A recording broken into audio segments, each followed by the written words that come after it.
Why you stupid ass popping willies? What's up? Welcome back to Comedy Commentary. Now, today I have a special one for you, so make sure you watch this video to the end. It's an interview with comedian, writer, SNL guy, Dave Sirus.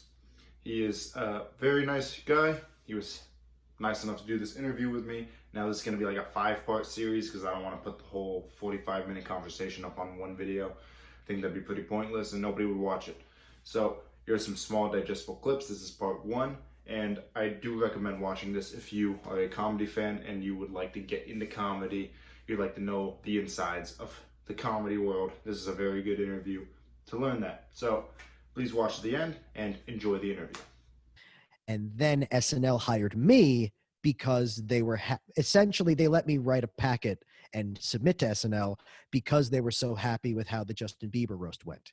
Oh. And Pete and I co-wrote the jokes that he wrote for the Bieber roast and then later the Rob Lowe roast. Okay, so you wrote part of the Justin Bieber roast. Was it just Pete's part in that roast that you wrote? Yeah. Yes. Yeah. Okay. Pete and I split the writing on that. Okay. So is that how you got your start? Because I know you went to college for animation. Illustration, yeah. Illustration. How'd you go from illustration and then you decided to make this shift into comedy? Well, I was doing comedy in high school. So before college, I was doing stand-up, and then in college, I was doing a comic strip 3 days a week my senior year. I was head writer of a sketch comedy show, and I was doing stand-up. So I was just as involved in comedy as I was in my schoolwork. And so like I was doing stand-up continuously throughout right after college while I was trying to get more work as an illustrator. And the idea was always that I would be happy in either field, as long as I, was able to work in one of those fields. So were all your jobs in comedy out of the gate? No. I mean, I worked full-time, regular work for many, many years. I was a manager of a psychic hotline. I was a press release editor. Have others. Those are the biggest ones I had, but I had other various little jobs. I did animation on the side, to supplement stuff as trying to do comedy.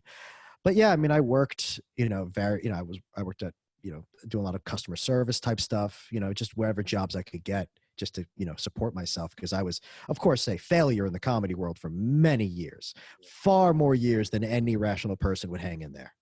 Wow. Well, I'm glad you made it out. Somehow. Yeah. I would love to find out if I've yet to meet someone who can brag about that many consecutive years of failure. Sheesh. Can you put a rough estimate on how many years it was? Depending on definition, you could argue that I was it depends how you put it. I'll put it this way. From the time that I first did stand-up until the time I was what I would consider a professional comedian was about 19 years. Oof. Right, but it was worth it, right? Apparently. So, has Corona, this whole thing, has it messed up your work at all? Well, right now I'm working a lot, but Corona had a very tangible effect on me right off the bat, because a lot of people are suffering from COVID and I'm not. I'm very lucky that I can afford to not leave the house and that I can work from home. I was very, very fortunate. At the same time, so I didn't really lose a lot. I didn't suffer from COVID like most people have. Yeah. But I can say that I missed out on unimaginably mind-blowing, life-changing events that would have happened had COVID not occurred.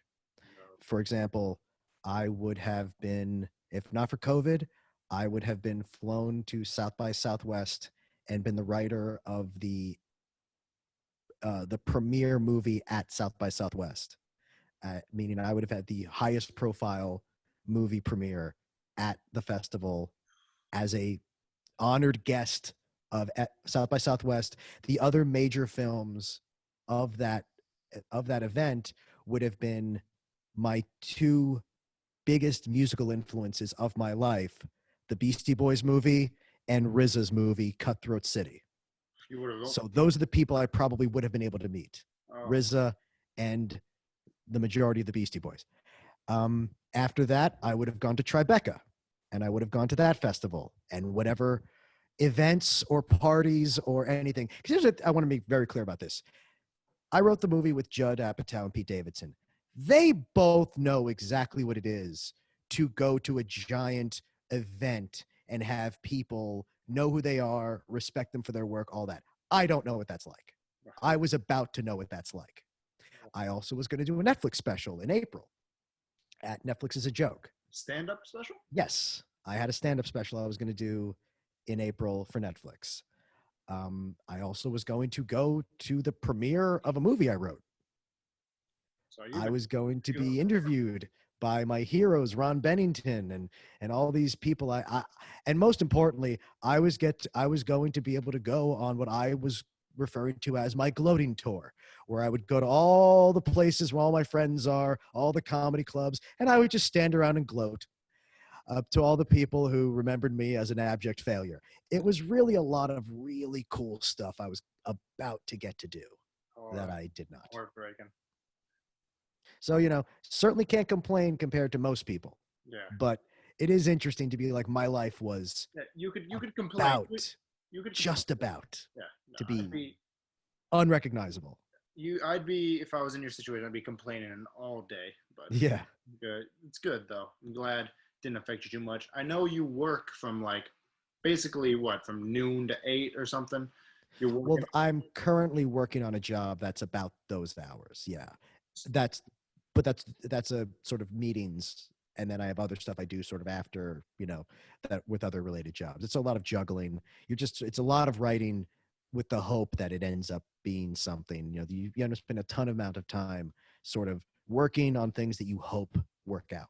That's my question to you is, what's a day of work look like for Dave Sirus? I want to throw this nigga over the ledge. Bruce Willis in 6 Sense, he don't know that he dead. Could let him find out for himself, or I could show him instead. And I see your scared tactics. You was weird trapping. You was home sleeping on your homie air mattress. Every artist that's in the game know you an actual lame. You was a bum asking for change, and that's factual lame. I heard you bought a new hairline, cause it wouldn't grow no more. For them roll, you was getting jewelry out the clothing store. It took you